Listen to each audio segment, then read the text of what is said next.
तो सर ये बताइए, आपको नहीं लगता कि हमारी भोजपुरी इंडस्ट्री में साफ सुथरी फिल्में और साफ सुथरा गाना आना चाहिए?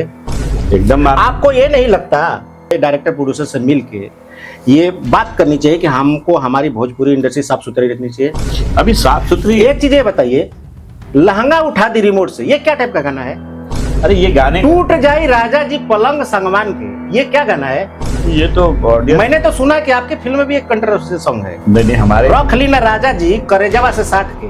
राजा जी करेजवे से साट के रखेंगे तो कमाने कैसे जाएंगे महाराज? नहीं ऐसा कुछ नहीं, हमारा गाना तो बहुत ही साफ। बिहार की जनता ये जानना चाहती है कि कब हमको नदिया का पार, कब हमको गंगा किनारे मोरा गांव, इस टाइप की फिल्में देखने को मिलेगी। वो दौर अलग था, अब ये दौर की बात मत करिए आप, दौर कुछ अलग नहीं होती है। साफ सुथरा गाना हर दौर में बनाया जा सकता है। बिहार से काफी लोग कहते हैं कि मैं प्रोड्यूसर बनूंगा, मैं फिल्म बनाऊंगा, और यहाँ पे आने के बाद उनकी फिल्म चालू तो होती है लेकिन बीच में ही अटक जाती है। क्या बोलना चाहेंगे आप? नहीं ऐसा नहीं है, सब बहुत सारे लड़के अपने बाप से खेत बेचवा के हीरो बनने आ जाते हैं, उनकी फिल्में चालू तो होती है लेकिन बीच में अटक जाती है। क्या बोलना चाहेंगे आप? नहीं ऐसा नहीं है, सबकी फिल्में यहाँ पे मेरे भी कुछ पहचान वाले दोस्त हैं जो कि एज ए प्रोड्यूसर उन्होंने फिल्में बनाई, फिल्में शूट तो हो गई, आज वो फिल्म रिलीज नहीं हो पा रही है।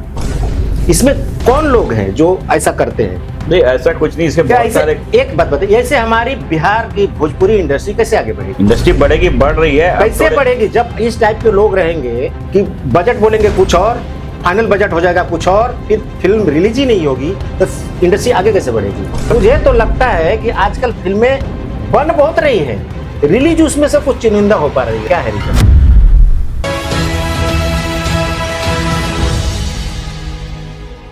फ्रेंड्स, स्वागत है आप सभी का हमारे चैनल पे, और ये हमारे चैनल का पहला पॉडकास्ट है। और थंबनेल से आपको मालूम तो पड़ ही गया होगा कि पॉडकास्ट का गेस्ट कौन है। गांव में जब हम फिल्में देखा करते थे तो पूछते थे ये फिल्म में मार है क्या, ये फिल्म में एक्शन है क्या। फिर हम थिएटर में जाते थे और धूम धड़ाका गर्दी वर्दी में घूस घास के टिकट विकट निकाल कर पिक्चर देखा करते थे। उसी माहौल से निकले हुए हमारे गेस्ट हैं जिन्होंने गांव में बहुत एक्शन फिल्में देखी और कभी सोचा नहीं था ये फिल्मों में आ जाएंगे, डायरेक्टर बन जाएंगे, प्रोड्यूसर बन जाएंगे और अपनी फिल्में प्रोड्यूस करेंगे। तो आइए हम अपने गेस्ट को अपने प्रोग्राम में वेलकम करते हैं, स्वागत करते हैं हमारे चैनल पे। तो मनोज भैया, आपका वेलकम है हमारे पहले पॉडकास्ट में। बहुत बहुत धन्यवाद आपका।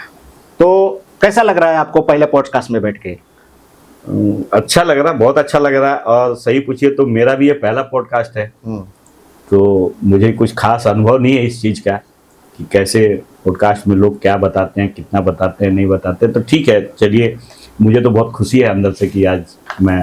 कोई बात नहीं, एकदम अपना पॉडकास्ट है, रॉ मटेरियल रहेगा एकदम। कुछ मिस्टेक्स भी होंगे, कुछ अच्छी चीजें भी मिलेगी, तो कोई डिजाइनिंग नहीं है, कोई पॉलिश नहीं है, एकदम रॉ, जैसे हम देहाती भाषा में बोलते हैं ना, एकदम साफ सुथरा रॉ मटेरियल वाला। ठीक है, थैंक यू। तो हम स्टार्ट करेंगे आपके करियर से। पहले आपके लाइफ से स्टार्ट करेंगे कि आपका लाइफ कहाँ से स्टार्ट हुआ, फिर आप मुंबई कैसे पहुंचे। तो आप थोड़ा रोशनी डालिए आपके करियर से कि आपने गांव से कैसे, क्या क्या चीजें पहले आपको बचपन में पसंद थी, फिर आप मुंबई तक कैसे पहुंचे। एक्चुअली गांव में प्योर जहाँ मेरा नेटिव प्लेस है आरा, वहाँ तो मैं बहुत कम रहा हूँ क्योंकि पिताजी मिलिट्री में थे, तो उनके साथ ही हम लोग घूमते थे, कभी जम्मू कश्मीर, आसाम, तो जहाँ जहाँ उनका पोस्टिंग होता था, चंडीगढ़, सब जगह हम लोग रहे हैं 2 साल 3 साल के। और बचपन से ही मुझे सिनेमा का शौक था। पिताजी जब मिलिट्री में थे, याद है मुझे, जब मैं बच्चा था तो कंपनी में हर सैटरडे संडे को टीवी थी ब्लैक एंड वाइट, उस पर पिक्चर दिखाते थे, तो हम लोग जाते थे फैमिली के साथ देखने के लिए, मिलिट्री वाले सारे लोग। तो तब से मैं देखता हूँ। उसके बाद सबसे ज़्यादा फिल्में मैंने देखी आसाम में, वहाँ कंपनी में हमेशा पिक्चरें चलती थी, सप्ताह में 2 बार पर्दा लगा के, तो हम लोग बहुत एक्साइटेड रहते थे फिल्म कब आ रही है। और मेरे घर के बगल में ही था कि वो लोग जो रील वील वो लोग बनाते थे, काटते थे सब, तो मैं वहाँ भी जाता था, तो बहुत मज़ा आता था। फिल्म मैं बहुत देखता था, उसमें हीरो तो नहीं पहचानता था, लेकिन जब आपने बोला ना खाली पता चलना चाहिए मार है क्या, फिल्म में मार है, तो मैं दौड़ जाता था, देखना है मुझे। तो हम लोग उस समय से मुझे फिल्मों का शौक है, लेकिन मैंने कभी सोचा नहीं था कि आगे चल के मैं कभी फिल्म लाइन में ही आ जाऊंगा कैरियर बनाने के लिए। हम ये जानना चाह रहे हैं कि पहले आप गांव से मुंबई कैसे आए और कब आए? एक्चुअली मुंबई में ग्रेजुएशन करने के बाद आया, क्योंकि मन में बहुत सालों से हो रहा था कि यार चलते हैं मुंबई में, फिल्म लाइन में ही कुछ करते हैं। तो मैं निकला। मुंबई में मेरा कोई था नहीं अपना जिसके यहाँ मतलब जाया जाए या कोई पहचान का, या इतनी बड़े शहर में कैसे अकेला जाऊँ। तो बहुत सालों से मैं प्लानिंग करा था, फाइनली मैं आ गया मुंबई। आने के बाद मैंने स्ट्रगल किया और संजोग से मुझे सीरियल में काम मिला, ये असिस्टेंट डायरेक्टर का। वहाँ 3-4 सीरियल किया। सीरियल में मैंने सीरियल की हर बारीकी को समझा, A to Z, शूट से लेके मैं चैनल तक बीटा लेके जाता था उस समय जमा करने के लिए, यानी सारा काम मैं कराता था, एडिट वेडिट पोस्ट सब करा के मैं पहुंचाता था। मैंने सोता नहीं था मैं, बहुत कम ऐसा था कि 2 घंटा 1 घंटा सोने मिलता था कितनी बार। तो डायरेक्टर ने मुझे सेट से वापस भेज दिया घर कि जा सो, तेरा आँख लाल है। तो मैं जुनून था। सीरियल से फिल्म में कैसे शिफ्ट हुए? फिर मैंने सीरियल छोड़ा, मैं बोला छोड़ूंगा तभी मैं पकड़ूंगा, ये मेरी गलती थी। तो 3 साल तक मुझे कोई काम नहीं मिला फिल्मों में। फिर श्री राम राघवन जी के यहाँ मैं जुड़ा। हरि नायर जी थे कैमरामैन, उनसे मेरी पहचान हुई। तो उन्होंने मुझे श्री राम राघवन जी के पास भेजा। तो एज ए असिस्टेंट डायरेक्टर आपकी पहली फिल्म आपने श्री राम राघवन जी के साथ असिस्ट किया, उसके कैमरा थे हरि नायर जी। हाँ, कैमरामैन उनके वो नहीं थे उस समय, लेकिन उनकी बहुत पहचान थी तो मेरे साथ। अच्छा, उनके पहचान के थ्रू आप गए थे? हाँ। ओके, हरि नायर जी के पहचान के थ्रू आप वहाँ पे गए थे। हाँ। तो फिल्म कौन सी थी जिसमें आपने असिस्ट एक किया? हसीना थी। एक हसीना थी, वो तो बहुत अच्छी फिल्म है। हाँ, मेरी फेवरेट फिल्मों में से एक है वो। तो वो फिल्म की। उसके बाद फिर सिलसिला चल गया बहुत की। फिर मैंने बहुत लोगों के साथ काम किया, चंद्रप्रकाश द्विवेदी, उसके बाद तलत जानी जी के साथ भी किया था। तो ऐसे ही करते करते मैं और यहाँ। तो हिंदी फिल्मों में काम करते करते आपको कैसा लगा कि फिर आपको भोजपुरी फिल्में डायरेक्ट करनी है? एक्चुअली हिंदी मैंने करीब 8-10 साल असिस्ट किया। उसके बाद मेरे एक मित्र थे, उन्होंने बोला एक भोजपुरी फिल्म मैं हीरो लॉन्च हो रहा हूँ, तो आप आइए डायरेक्शन करने। तो मैंने बोला यार भोजपुरी तो मैं अभी करूँगा नहीं, हिंदी में हूँ और हिंदी का मेरा चल रहा है। तो बोला नहीं नहीं आप आइए आइए। तो उनके रिक्वेस्ट पे मैं चला गया भोजपुरी करने। मैंने सोचा चलो एक इनको करके दे देते, फ्रेंड है। तो किया मैंने। उसके बाद फिर भोजपुरी का सिलसिला चालू हो गया। कौन सी फिल्म थी बता सकते हैं आप? तोहरे बिना भी का जीना पहली फिल्म है? पहली फिल्म थी मेरी। तो तोहरे बिना भी क्या जीना पहली फिल्म थी भोजपुरी जिसका आपने डायरेक्शन किया था? जी। वो रिलीज हुई फिल्म? हाँ, थिएटर में? थिएटर में। कैसा रहा रिस्पॉन्स उसका? अच्छा रहा रिस्पॉन्स, बहुत हाँ ठीक ठाक रहा। बहुत सुपर हिट तो नहीं हुई लेकिन ठीक ठाक रहा। आगे का फिर उसका करियर कैसे रहा आपका? उसके बाद आगे की क्या फिल्में अपने साथ? उसके बाद मैं फिर करते रहा कुछ ना कुछ। तो मतलब आप भोजपुरी फिल्मों को पहले ना ना ना ना बोल रहे थे, पहले फिर ये पहली भोजपुरी फिल्में करने के बाद आप फिर भोजपुरी ही चालू हो गए? फिर भोजपुरी चालू, क्योंकि उसके बाद मैंने सोचा था कि एक फिल्म करके फिर मैं अपना हिंदी का जो है करते रहूंगा। लेकिन भोजपुरी में ही एक एक्टर था रतन, वो अपने आप को लॉन्च कर रहा था। उनको उनके एक मित्र थे, बहुत अच्छे प्रोड्यूसर थे। तो वो जब लॉन्च होने लगा तो मुझे कांटेक्ट किया मुझसे कि सर आपको ही करना। मैं बोला यार हो गया, अब तो मैं हिंदी कर रहा हूँ और हिंदी का मेरा चल रहा था प्लानिंग। तो बोले नहीं नहीं आपको करना है, मेरी फिल्म आप ही डायरेक्ट करेंगे। तो इस तरह से मुझे निहत्था मिली। फिर मैंने निहत्था बनाई और पूरी इंडस्ट्री जानती है निहत्था के बारे में। तो सेकंड फिल्म आपकी निहत्था थी? जी। ओके, निहत्था तो मैंने देखा है, शायद यूट्यूब पे भी है। हाँ जी, फुल एक्शन फिल्म है। हाँ फुल। तो मतलब एक्शन वाला जो आपका भूत था गांव से कि जो मारा मारी वाला मार दाड़ वाली फिल्में देखनी है, तो यहाँ आने के बाद भी वो भूत निकला नहीं? मतलब नहीं, वो दौर भी था, वो दौर था भोजपुरी का उस समय। फिल्में बनाएंगे भी तो हम मार धाड़ वाली फिल्में बनाएंगे। एक्चुअली आप जब कुछ काम करते तो जमाने के साथ चलना पड़ता है। और वो दौर था 2010 का जो था ना, 10-12 का, कि मार धाड़ की फिल्में चल रही थी उस समय। तो गाने फिल्मों में 12-12, 15-15, 18-18 गाने लोग डालते थे, स्टोरी लाइन ही नहीं रहती थी। वो दौर था। उस दौर में मैंने निहत्था बनाई थी। 6 गाने थे उसमें हमारे फिल्म में, और एक एक्शन फिल्म और एक इमोशनल, बहुत सारा कुछ था स्टोरी के साथ। तो बहुत अच्छी फिल्म थी। निहत्था में VFX वगैरह आप लोग ने कैसे किया था? फिल्म तो हमने नॉर्मल शूट की थी, मगर स्टूडियो में जब हमने उस पर काम करना चालू किया एडिट के बाद, तो वो जैसे हीरो बाइक से आता है और फाटक तोड़ते हुए अंदर घुसता है। फाटक मतलब लकड़ी का फाटक था। गेट। हाँ। वो उसका टुकड़ा लॉन्ग शॉट में अप में था, तो वो टुकड़ा उड़ के कैमरे पे जाता है। अच्छा, तो मतलब बेसिकली मैं समझना चाहता हूँ ऑडियंस के लिए कि शूट जो आपने किया कि हीरो आके फाटक तोड़ा, उसमें एड ऑन आप लोग ने VFX किया कि उसमें से कोई लकड़ी टूटते हुए कैमरे के ऊपर आया, कैमरे से टकराया, तो वो सब एड ऑन वो सब किया। हीरोइन का हमने ड्रेस था एक ही गाने में 4-5 गाने के दौरान चेंज कर दिया। कलर चेंज ड्रेस चेंज करने की जरूरत नहीं पड़ी। कलर हाँ ड्रेस यहाँ पे आके कर दिया। ऐसा बहुत कुछ किया था। गाने में हमने बर्ड्स उड़ाए, थोड़ा वो, तो यही सब किया था। करने का तो बहुत और भी कर दिया था, बाद में हमने सोचा कि बहुत ज्यादा हो गया तो कुछ कम भी कर दिया तो था। मतलब उस टाइम के हिसाब से ये सब क्रिएटिव चीजें थी जी जो आप लोगों ने एक्सपेरिमेंट किया था और वो ठीक ठाक गया आई थिंक। हाँ हाँ। बराबर। तो उस दौरान आपको टेक्नीशियन, डांस फाइटर, इन लोगों के साथ कैसा एक्सपीरियंस रहा? बहुत अच्छा रहा, बहुत ही अच्छा, क्योंकि नियता बहुत बड़ी यूनिट थी उस समय। हम लोग शूट कर रहे थे, 110 लोगों की यूनिट थी। अच्छा। और उसमें हमारे जो डांसर थे, वो तो डांसर तो आके चले गए, मान लीजिए 25-30 डांसर थे। विलेन ग्रुप हमने रखा था 30-40 लोगों को, जो बैकग्राउंड में गुंडे, तो ये सब मिला के बहुत बड़ी यूनिट हो गई थी उस समय। सोचिए सिलवासा में हमने शूट किया और होटल में जगह नहीं थी। तो वो तो उस बिहार समय बिहार में भी शूट किया रहेगा ना आपने? लोकेशन नहीं, कहाँ कहाँ पे? नियता पूरा मेरा यहीं पे था। अच्छा, पूरा सिलवासा। ये पे था, लेकिन स्टोरी बिहार की थी। स्टोरी बिहार की, भोजपुरी फिल्म में तो वो लोकेशन वैसा है, बहुत सिमिलर लोकेशन यहाँ पे मिल जाता है। मिल जाता है। तो सिलवासा में शूट के दौरान आपको कैसा एक्सपीरियंस रहा? बहुत अच्छा रहा, वहाँ के सारे लोग भी सपोर्टिव थे। अच्छा, एक चीज मैं पूछना चाहता था आपसे।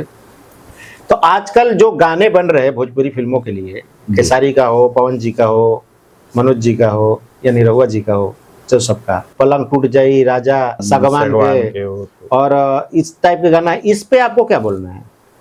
नहीं, एक्चुअली गाने ऑडियंस देख रही है इसलिए बन रहे हैं, ऑडियंस सुनती है, देखती है, तो गाने बनते हैं। ये सब बड़े हिट भी हुए हैं इसके। लेकिन बिहार के होने के नाते, बिहार के एक बड़ा डायरेक्टर होने के नाते आप लोगों की कुछ जिम्मेदारी बनती है कि भाई थोड़ा सा साफ सुथरा कंटेंट है, साफ सुथरा गाना बने। नहीं, एकदम साफ सुथरा ही अब बन रहा है। एक समय था जब मैंने निहत्था बनाई थी, उस समय वो दौर अलग था, लेकिन अब जो दौर है, अब लोग इस चीज की आवाज भी उठा रहे थे बीच में कि नहीं, मैंने एक आपके शिकारी में भी एक गाना सुना है कि कस लेना राजा जी कमरिया में, कुछ तो ऐसा गाना है, आप तरह गुनगुनाएंगे? करेजवा से साट के। करेजवा से साट के, हाँ, वो तो गाना वो भी बहुत- गाना तो करेजवा से ही साट रहा है। हाँ, लेकिन वो बहुत अच्छा गाना। करेजा माने होता है दिल, छाती, अच्छा। तो वो साटना, गले मिलना एक होता है ना, तो वो कोई बलगर नहीं है, वो तो बहुत अच्छा गाना है। अब लोग उसको पसंद भी कर रहे हैं। हम एक नजर डालेंगे आपके फिल्म शिकारी पे। तो मैंने सुना कि आपने एज ए प्रोड्यूसर एक फिल्म बनाई है शिकारी, जी। तो आपने कब डिसाइड किया कि आपको प्रोड्यूसर भी बनना चाहिए? एक्चुअली मैंने पहले सोचा था कि मैं कभी प्रोड्यूसर नहीं बनूंगा, डायरेक्टर ही रहूंगा मैं, क्योंकि प्रोड्यूसर बनने के बाद क्रिएटिव चीजें जो है ना, डायरेक्टर जो कर सकता है उस पर पाबंदी लग जाती है, वो दिमाग भटक जाता है, फिर हम वो देखे कि ये देखे, मैंने बहुत सारी चीजें बर्डन आ जाती है। तो मैंने सोचा था कि नहीं, ये डायरेक्शन करना है, तो क्योंकि डायरेक्शन बहुत टफ जॉब है, उसमें पूरी तरह से डायरेक्टर को समर्पित होना पड़ता है। एक एक चीज की जानकारी, हर डिपार्टमेंट की जानकारी, कौन क्या कर रहा है, हर चीज होनी चाहिए। तो इसलिए मैंने सोचा था कि मैं प्रोड्यूसर ही बनूंगा। बट मेरे पास एक स्टोरी थी शिकारी की, जो बहुत दिनों से मैं सोच रहा था कि इसको बनाना है, और मैंने बहुत सारे प्रोड्यूसरों को अप्रोच भी किया, मगर वो सब्जेक्ट अलग थी, तो कोई उसमें हाथ डालने को तैयार नहीं था। सब बोल रहे थे कि यार इस टाइप की फिल्में तो बनती नहीं है भोजपुरी में, लोग देखेंगे नहीं देखेंगे, इस पे रिस्क है, हम नहीं कर सकते। बट मेरे दिमाग में चल रहा था कि मुझे करना है, तो इसीलिए फिर मैंने सोचा कि यार मैं खुद ही इसको प्रोड्यूस करता हूँ, मैं बनाता हूँ, क्योंकि ये फिल्म तो मुझे बनानी है, और इसीलिए फिर मैं प्रोड्यूसर बन गया। कि जब शिकारी आपने स्टार्ट किया तो उसका कास्टिंग वगैरह आपने कैसे किया, क्या क्या प्रॉब्लम आया कास्टिंग में? तो मैं ये सवाल आपसे इसलिए पूछ रहा हूँ क्योंकि आपकी फिल्म मल्टी स्टारर फिल्म है, इसमें 4-5 हीरोइन है, 4-5 हीरो है, फिर साइड कैरेक्टर है, विलन के कैरेक्टर में लोग हैं, तो मल्टी स्टारर फिल्म है। इतने लोगों को कास्टिंग करना, इतने लोगों को शूट पे संभालना, आप उसमें प्रोड्यूसर हो, डायरेक्टर हो, तो ये कितना इजी था या कितना मुश्किल था? मुश्किल था थोड़ा बहुत, मगर इजी भी था, क्योंकि मैं डायरेक्टर हूँ और पहले से मैंने अपने हर कास्ट के बारे में सोच रखा था। हर कैरेक्टर को मैंने सोचा था कि इस पे कौन फिट होगा, किसको लेना है, और सबने इंटरेस्ट दिखाया, जिसके पास भी गया। संचिता बनर्जी थी, बहुत एक्साइटेड थी करने के लिए। सोनालिका से मैंने कांटेक्ट किया, एक फिल्म कर रहा था मैं लव के चक्कर में, तो सोनालिका उसमें हीरोइन थी, तो वहीं मैंने उसको शिकारी के बारे में बताया, तो वो भी बहुत एक्साइटेड थी करने के लिए। सोनालिका तो इतना थी कि वो जब सेट पे हमारे आई तो वो स्क्रिप्ट को एक तरह से 7-8 बार पढ़ चुकी थी, हर डायलॉग, हर सीन उसको याद था, प्रिपरेशन कर चुकी। हाँ, वही एक हीरोइन थी जिसको डायलॉग याद थे, अगर देखा जाए तो। मनी को बताया, मनी भी एक्साइटेड थी करने के लिए। तो सारे लोग, जोया भी, तो सारे लोग फुल सपोर्ट में थे सब उस समय सबको कुछ करना था, अलग करना था, और एक अलग अलग फिल्म थी, तो इसलिए सब सपोर्ट में थे और मुझे ज्यादा दिक्कत नहीं हुई। शिकारी का शूटिंग के लिए कौन कौन सा लोकेशन आपने सेलेक्ट किया, कहाँ कहाँ पे शूट हुआ है इसका? शिकारी को हमने 4 जगह शूट किया। चलिए, पहला शेड्यूल हमने कलकत्ता में किया था। संचिता बनर्जी का जो भी सीन था वो हमने कलकत्ता में किया था। वो घर भी आ गई थी, अपने घर पे भी थी, घर से ही वो आ रही थी शूट करने के लिए, और हम लोग सब वहाँ रुके हुए थे होटल में। तो 6 दिन का शूट हमने कलकत्ता में किया।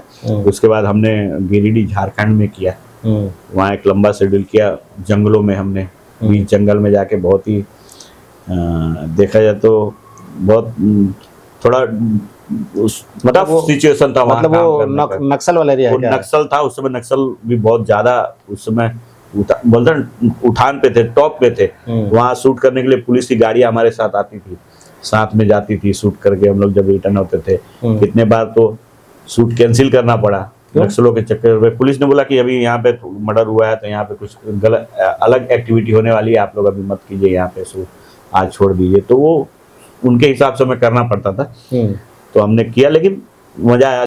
फिर हम मुंबई में आए, बदलापुर में हमने एक अच्छा जंगल मिल गया था, यहाँ पे भी हमने 7-8 दिन का शूट किया। और फिर गाने के लिए हम बाहर गए, झारखंड गए दोबारा। हमने 4 शेड्यूल में हमने किया। जो मल्टी स्टारर आपकी फिल्म है, इसमें सबसे सपोर्टिव आर्टिस्ट कौन सा था जो बहुत सपोर्ट करता रहा था आपको? तो सबने ही सपोर्ट किया, सारे लोगों ने किया। हीरो जो थे मुकेश ओझा, उसने बहुत सपोर्ट किया। वो रोशन शर्मा, दूसरे जो हीरो उन्होंने सपोर्ट किया। हीरोइनें जो थी संचिता, मनी, सोनालिका, सबने सपोर्ट किया। सब सपोर्ट, बिना सपोर्ट के फिल्म अच्छी नहीं बन सकती है, तो इन लोगों ने सबने सपोर्ट किया, तभी एक अच्छी फिल्म बनी। अच्छा, ठीक है। मेरे को ये सुनने में आया कि आपकी फिल्म बन गई थी, बनने के बाद आपने पोस्ट ट्विस्ट करने के बाद भी फिल्म बिकने में बहुत प्रॉब्लम हो रहा था, उसका क्या रीजन है? हाँ, बिकने में प्रॉब्लम हो रही थी मेरी फिल्म। एक्चुअली फिल्म तो हमने अच्छी बना दी थी और सब कुछ, लेकिन दौर थोड़ा सा चेंज हो गया था यहाँ पे। लोग पारिवारिक सास बहू के झगड़े, इस टाइप की फिल्में चल रही थी भोजपुरी इंडस्ट्री में। हर चैनल ऐसी ही फिल्में ले रहा था, चैनल पे चल रही थी। थिएटर कम हो गए थे, तो थिएटर में फिल्में लग नहीं रही थी, कम लग रही थी। लोग रिस्क, पैसा नहीं आ रहा था थिएटर में, लोग नहीं आ रहे थे देखने के लिए, यूट्यूब पे देख रहे थे। तो बहुत सारी चीजें एक साथ हुई। तो हमारी फिल्म के जो कॉन्सेप्ट ऐसा था कि लोग उस पर हाथ डालने से डर रहे थे कि नहीं अभी तो दौर नहीं है, हम कैसे लेंगे, लोग देखेंगे नहीं देखेंगे, क्या है नहीं है। तो मेरी फिल्म अच्छी बनने के बावजूद भी फिल्म कोई खरीदने को तैयार नहीं था। तो फाइनली आपने डिसाइड किया कि हम खुद ही रिलीज करेंगे उसको? हाँ, फिर मैंने डिसाइड किया कि मैं इसको पहले हॉल में रिलीज करता हूँ। हमने रिलीज किया, उसके बाद अब फिल्म हमारी बिक भी रही है। तो मतलब रिस्पांस तो देखा हमने, काफी अच्छा मिला जी, क्योंकि ये धुरंधर एक साइड में चल रही थी, आपका शिकारी एक साइड में चल रही थी। धुरंधर इतनी बड़ी फिल्म के सामने दूसरे कोई भी फिल्म चलती नहीं, लेकिन आप फिल्म चल रही थी। ये शिकारी को लोगों ने बहुत प्यार दिया। माने वो फिल्म नहीं रहती तो हमें कुछ और ज्यादा रिस्पांस मिलता, मुझे लगता है। लेकिन फिर भी अच्छा रिस्पांस मिला। ठंडी थी फिर भी लोग आ रहे थे, और जो देख रहा था वो फिल्म की तारीफ कर रहा था, माउथ पब्लिसिटी हो रही थी, लोगों को भेज रहे थे देखने के लिए। तो बिहार में अच्छा माहौल बन गया शिकारी को लेके। एक चीज और मेरे को सुनने में आया कि भोजपुरी फिल्में शूट करते वक्त नॉर्मली सेट नहीं बनाते हैं लोग, कि कौन सेट बनाए, फिर इतना दिन शूट करे, फिर डिसमेंटल करे। तो ज्यादा करके डायरेक्टर क्या करते हैं कि जो रेडीमेड लोकेशंस हैं उधर ही जाकर शूट कर लेते हैं। लेकिन मैंने सुना कि आपने इसके लिए सेट भी बनवाया था। जी जी। तो उस पर कुछ बताना चाहें तो? एक्चुअली हमने 2 सेट बनाया था। एक तो शिकारियों का जो था वो हमने खंडहर ढूंढा था जंगल के। कहाँ पे बनाया था आपने? ये गिरिडीह में। ओके। और जंगल के बीच था, खंडहर था, बहुत बड़ा था और कुछ भी नहीं था, बहुत हाइट था, ऊंचा था, दरवाजे वगैरह कुछ नहीं था। तो हमने उसको एक कमरा बनाया शिकारियों का, जिसमें वो लोग रहते हैं। तो उसके लिए 3-4 दिन हमने लोगों को लगा के, एक हमारा आर्ट डायरेक्टर मुंबई से गया हुआ था, वो था पवन विश्वकर्मा, प्लस वहाँ से लोकल लोगों को लेके उसने सेट बनाया, घर बनाया उसको बहुत अच्छे से। तो 5-6 दिन मुझे लगता है कि लगा था वो सेट बनाने में, जिसमें हमने बहुत अच्छे तरीके से शूट किया, शिकारियों का घर दिखाया। और दूसरा एक हमें ब्रिज का सीन शूट करना था, तो उसके लिए हमने एक ब्रिज पहले ढूंढा करके, भी टूटना था ब्रिज को, गिरना था। तो फिर हमने फाइनली एक ब्रिज बनाया, आर्ट डायरेक्टर बोल के ब्रिज बनाया। ब्रिज बनाने में 3-4 दिन लगे। और जब हम लोग शूट करने गए तो अभी पहला टेक ले ही रहे थे कि ब्रिज गिर गया। तो बहुत निराशा हुई। फिर हम लोगों ने लोकेशन चेंज किया, मतलब दूसरी किसी को जगह। कुछ लगा भी क्या नहीं? नहीं लगा नहीं, वो हाँ। ब्रिज धीरे धीरे गिर गया, तो उसमें आदमी उस पे शूट हम लोग अभी कर ही रहे थे, तो किसी को चोट नहीं लगी, कुछ नहीं हुआ, लेकिन वो गिर गई तो हमें बहुत तकलीफ हुआ। 3-4 दिन का मेहनत खराब हुआ। फिर हम लोग उसको दोबारा उसको बनाए, फिर 2-3 दिन लगा लोगों को लेके उसको बना के तब हमने शूट किया उसको। ठीक है, एक चीज मैं और पूछना चाहूंगा, इसमें मेकअप वगैरह का काफी योगदान है, जी क्योंकि जो आपके आदमखोर आर्टिस्ट लोग बने हैं उनका गेटअप वेटअप बहुत मतलब भयानक है, तो उस पर कुछ रोशनी डालना चाहें आप तो? हाँ, ये जब फिल्म मेरे दिमाग में थी तभी मेरे दिमाग में थी कि शिकारियों को कैसा बनाना है, तो हमने सोच के रखा था कि हमें इनको प्रोस्थेटिक मेकअप यूज करना है, जो जनरली हॉलीवुड में होता है, हिंदी में भी होता है। जैसे पा फिल्म बनी थी और भी बहुत सारा कमल हसन की एक फिल्म थी, तो ये प्रोस्थेटिक मेकअप यूज करते हैं। वो बहुत हाई लेवल पे होता है। हमारा बजट वो नहीं था, फिर भी हमने अपने बजट के हिसाब से मेकअप आर्टिस्ट ढूंढा और उनसे बात की। फिर हम आर्टिस्ट को लेके गए जिसका इसका बनाना था। यहाँ पे हमने उनका मास्क बनवाया, प्रोस्थेटिक का पूरा गेटअप रेडी किया, फिर जाके हमने शूट किया। तो एक अलग अनुभव रहा प्रोस्थेटिक का। तो और वहाँ पे भी हमारे एक एक आर्टिस्ट को रेडी पर डे रेडी होने में 3 से 4 घंटे लगते थे। वेनिटी दे के रखना पड़ता था क्योंकि गर्मी थी, तो वो पसीने से खराब ना हो, चीज़ें गड़बड़ ना हो, तो इसलिए वेनिटी में हम लोग 3-4 घंटे पर डे एक आर्टिस्ट के मेकअप पे जाता था हमारा। तो एक टफ जॉब था इस फिल्म को करना, लेकिन अच्छा निकल गया है वो। जी। अच्छा, अभी जितने आर्टिस्ट हैं इसमें आपको फिल्मों में जिन्होंने काम किया सब टच में है? हाँ, सब टच में है, इंडस्ट्री में सब टच में ही है। तो प्रमोशन का टाइप पे काफी कम लोग दिखे, ये जानना चाहता हूँ मैं। हाँ, एक्चुअली ऐसा होता है कि जब हम किसी आर्टिस्ट को साइन करते हैं तो उस समय सब एक्साइटेड रहते हैं कि हमें फिल्म को प्रमोशन भी करेंगे, ये भी लेकिन करेंगे। आजकल तो नया रूल्स निकल चुका है कि जब प्रोडक्शन हाउस आर्टिस्ट को साइन करता है ना, तो एग्रीमेंट डालता है कि आपको प्रमोशन पे आना ही आना है। आपने उस टाइम पे नहीं किया था सब? नहीं, मैंने भी एग्रीमेंट किया, मेरे पास अभी भी एग्रीमेंट है सबका कि प्रमोशन पे आना है। लेकिन अब चूंकि हम नहीं चाहते कि किसी को जबरदस्ती खींचे। अब कैसा होता है कि मान लीजिए कोई आर्टिस्ट वाकई में कहीं दूसरे सेट पे शूट कर रहा, तो हम उसको खींच नहीं सकते, ला नहीं सकते, क्योंकि वो दूसरा सेट जो है जहाँ पे उस प्रोड्यूसर का नुकसान हो जाएगा अगर शूटिंग रुक गई। तो वो देखना पड़ता है, आर्टिस्ट उसमें अपना समय एडजस्ट करते हैं। तो नहीं किया, लोग सब बिजी थे, कोई कहीं शूट कर रहा था, कहीं कर रहा था, तो इसलिए नहीं सपोर्ट किया। जनरली होता है एक बार काम निकल जाता है तो फिर लोग अपना दूसरी फिल्म देखते हैं। भोजपुरी में ये थोड़ा सा है कि प्रमोट करने के लिए फिर वक्त नहीं निकालते हैं, नहीं करते हैं। तो लेकिन मैंने देखा आपके दोनों हीरो काफी मेहनत कर रहे थे। हाँ, हमारे हीरो सब प्रमोशन साथ, के लिए। दोनों साथ में थे। और एक लड़की भी आई थी, वो थी पल्लवी गिरी। वो हमारी फिल्म में एक तरह से देखा जाए तो लॉन्च ही हुई थी और आज बड़ी आर्टिस्ट बन गई है, बहुत सारी फिल्में उसने मेन लीड में कर लिया है। तो वो थी, वो उसने सपोर्ट किया, वो आई। सोनालिका ने भी सपोर्ट किया, वो भी एक्साइटेड थी आने के लिए, बट उसका बीच में शूट आ गया इसलिए वो नहीं आ पाई और बोली थी कि मैं बिहार आ रही हूँ शूट करने, तो फिर मैं आप शूट करने के बाद आप लोग से मिलूंगी, प्रमोशन हम लोग करेंगे। तो बहुत लेट हो गया था। मुझे सुनने में किसी हीरोइन का शिकायत भी था कि मेरा इतना रोल कट गया, मेरा इतना रोल हो गया, ये हो गया, वो हो गया। क्या होता है ना, आप जब मल्टी स्टारर फिल्म बनाते हैं ना, तो सबको खुश करना एक डायरेक्टर के लिए बहुत मुश्किल हो जाता है। फिल्म तो डायरेक्टर अपने हिसाब से बनाता है और स्क्रिप्ट भी सबको पहले से बता दिया जाता है कि आपका क्या कैरेक्टर है, क्या नहीं है।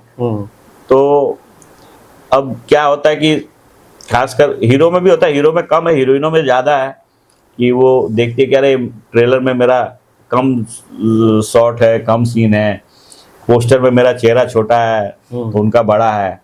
तो ये सब चीजें होती है। अब डायरेक्टर सब चीज मैनेज नहीं कर सकता है। तो अभी भी ये सारी चीजें मायने रखती है?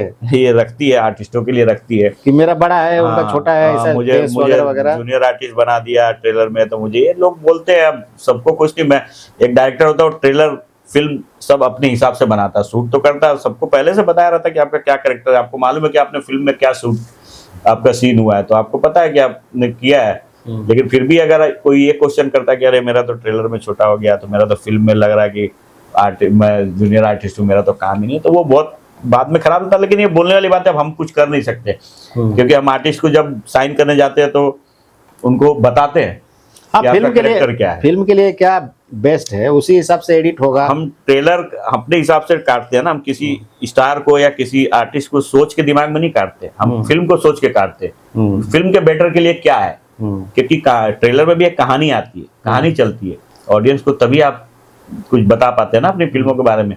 अब आर्टिस्ट के बारे में आप हमें नहीं बताना ना, आर्टिस्ट तो अपना मुकाम हासिल कर चुका। हम फिल्म के लिए तो फिल्म के बेटर के लिए जो होता है हम वो करते हैं, उसमें किसी को अच्छा लगता है खराब लगता है तो उसमें हम अब कुछ नहीं कर सकते। ठीक है, एक चीज मैं पूछना चाहूंगा कि ये शिकारी टाइटल कैसे आपने डिसाइड किया कि मेरे को इस फिल्म का टाइटल शिकारी ही रखना है? एक्चुअली कहानी जो थी ना, कहानी ऐसी थी कि एक ग्रुप है जो दोस्तों का, बचपन के दोस्तों, वो जंगल में जाके फंस जाते हैं और फिर एक एक करके उनका शिकार होता है, लोग मरने लगते हैं। ओके। तो ये शिकार कौन कर रहा था? तो जंगल में जो थे ना आदमखोर शिकारी, वो कर रहे थे। तो वो उसी से मेरे दिमाग में आया कि ये शिकारी ये है, ये शिकार कर रहे हैं, तो फिल्म का नाम शिकारी ही होना चाहिए। और शिकारी फिल्म का टाइटल बहुत ही अच्छा, सबने तारीफ की बहुत अच्छा टाइटल है और कहानी से रिलेटेड है, हमारी कहानी इसी पे। लेकिन ये शिकारी का जरा फॉन्ट वगैरह देखिए, आपने एकदम खून खराबा दिखा दिया है, तो आपको नहीं लगता कि ये थोड़ा सा और पब्लिक फैमिली के हिसाब से होना चाहिए था? नहीं, अब नाम शिकारी है और शिकारी का मतलब क्या होता है? शिकार करना, तो उसमें खून तो रहेगा ही, क्योंकि अब जब हम किसी को मारते, किसी जानवर को, किसी को भी शिकार जब करते हैं तो खून ही निकलता है। और ये तो आदमी का शिकार हो रहा, तो इसलिए हमने टाइटल वैसा रखा कि अट्रैक्टिव हो, लोग देखे समझे। तो मतलब आपके डायरेक्शन में वही चीजें दिख रही है जो आप बचपन में मार धाड़ करके फिल्में देखने जाते थे, वो अभी तक है? नहीं, ऐसा नहीं है। हम दौर के साथ, वो एक बचपन था, अब दौर के साथ चेंज हो गई है। मेरे पास अलग अलग कॉन्सेप्ट है और बहुत डिफरेंट, जो कोई सोच नहीं सकता ऐसे कॉन्सेप्ट भी है। मतलब ये नहीं कि मार धाड़ का जमाना नहीं रहा, इसमें भी मार धाड़ ऐसा नहीं है कहानी में। ये थ्रिलर फिल्म है, एक अलग टाइप की, तो आप देखेंगे तो आपको पता चलेगा। तो अब मार धाड़ वाला समय नहीं रहा, तो अब कहानी चलती है और हमारे पास कहानियां हैं, इसमें भी कहानी है और आगे भी मैं कहानी को बेस बना के ही फिल्में बनाऊंगा। तो आपने इतना बड़ा रिस्क लिया, ट्रेंड जो चल रहा है उसको छोड़ के आपने ऑफ बीट फिल्म बनाई और उसमें आप प्रोड्यूसर भी थे, तो आपको अनसिक्योर फील नहीं हुआ कि कहीं हमारी फिल्म फंस न जाए? नहीं, हमने वो नहीं सोचा।